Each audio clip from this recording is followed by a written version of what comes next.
C'est le temps qu'a duré la session du cabinet de sécurité qui s'est réuni mercredi à Jérusalem. Tous les ministres présents étaient conscients des conséquences de leur délibération. Ils ont d'abord dû entendre les rapports peu encourageants sur la situation avec le Hezbollah. La réunion s'est achevée vers 16 heures. La décision a été prise d'élargir les opérations au Liban. הקבינט אישר את הפעולה ששר הביטחון והרמטכ"ל הגישו. העיתוי ייקבע על ידי ראש הממשלה ושר הביטחון שהוסמכו על ידי הקבינט לקבוע את העיתוי לפעולה בפועל. Soldats tués faut-il envisager et combien de temps faudra-t-il pour atteindre l'objectif recherché? Les réponses ne sont guère encourageantes. On parle ainsi d'au moins encore 30 jours de pénibles combats, 30 jours au cours desquels Israël ne veut pas seulement avancer militairement.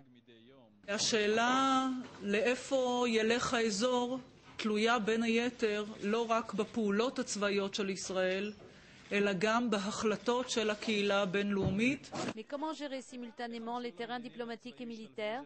Israël espère que les pressions sur la communauté internationale et sur le gouvernement libanais influeront pour parvenir à une fin rapide des hostilités.